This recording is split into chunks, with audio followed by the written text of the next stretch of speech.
Hey everybody, we've got some fiber laser stuff coming at you today. We are doing wax sealed stamps, and I wanted to show you, Cameron has done some preliminary experiments, obviously. Now this is very thin. Is this 1 millimeter? Yep. 1 millimeter brass, so you can't go too deep on this. And this obviously is not mirrored here. But he did some testing to make sure that we were going to be able to do this well. And this is the stamp. You see that that is mirrored. But this is the first one that we've done. And it's a solid brass. It's really nice quality, very heavy, solid brass, one piece, so it never wobbles or anything like that. So, honey, do you want to talk about the settings you used to do? Yeah, so for the engraving, we're using 1,000 millimeters a second, max power 95%. This is a 100-watt MOPA laser using a frequency of 75 kilohertz. That's, for this laser, gives the highest or the most power output from the laser. And 200 nanoseconds Q pulse width.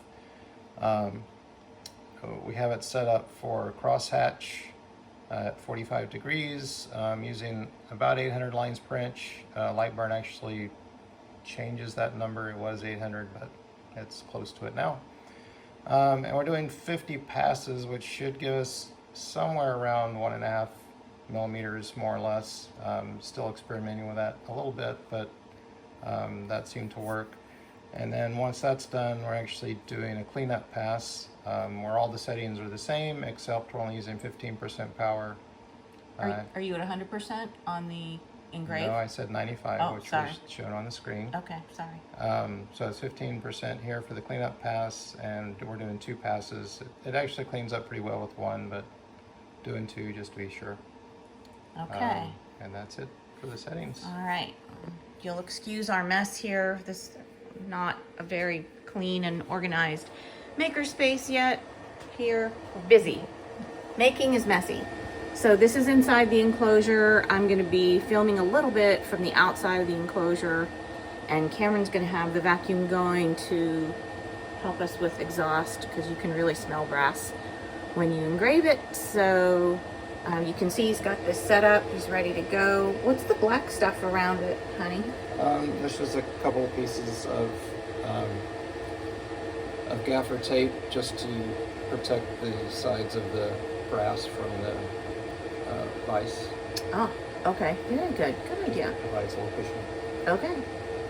All right. So I'm going to pull out, and I'll start filming when he starts running this, so you can at least see the beginning. My intention is to show you the beginning, and then maybe some of the middle, and then the end. It'll take around an hour, close to an hour for this to run.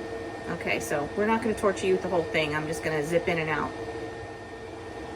Okay, he actually said that he would leave it open, leave the enclosure open just for a little bit, so that I could film a little bit better for you. And we're ready whenever you are, honey. I can smell that already. But I have the nose of a drug-sniffing dog in the airport, so... But yeah, I can totally smell that.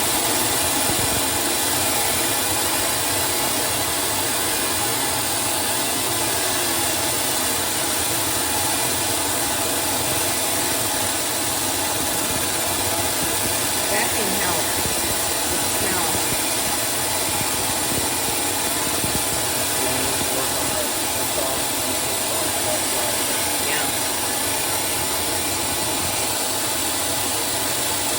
Well, when you have some fun making things, doing stuff like that is more of a chore.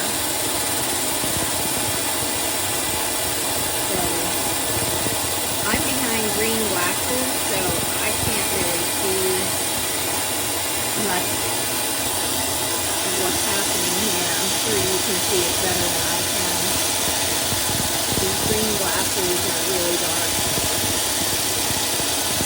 But both of these rack seals are for a very dear friend of ours, Andrea, and she and her husband John recently moved to the Pacific Northwest, and this is a request of hers to do two Pacific Northwest themed rack seals for all the different stuff that she sends out. So lots of issues on gifts, like to bring ribbons together.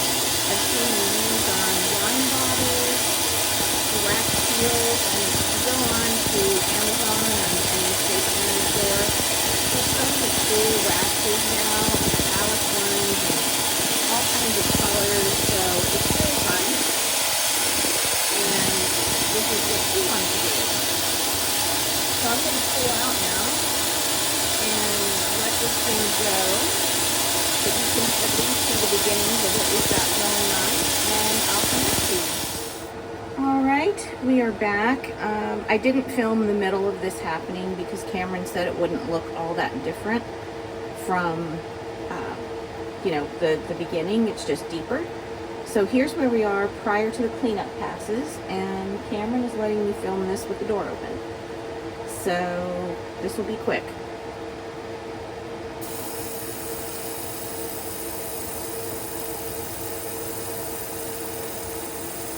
Boy, that really makes a difference. What is the power setting for this? 15%? And how fast? Louder? 74.5%. Okay. And are you doing two? I'm doing 2 passes to the crosshatch. Right. So it'll look like 4.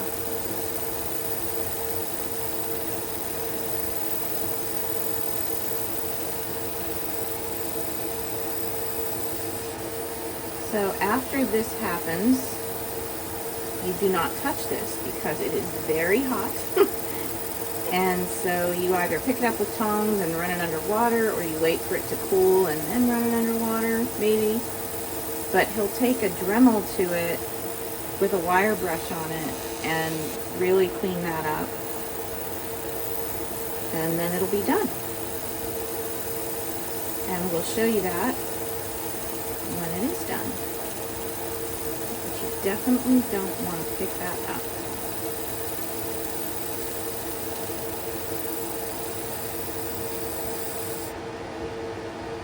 Finito.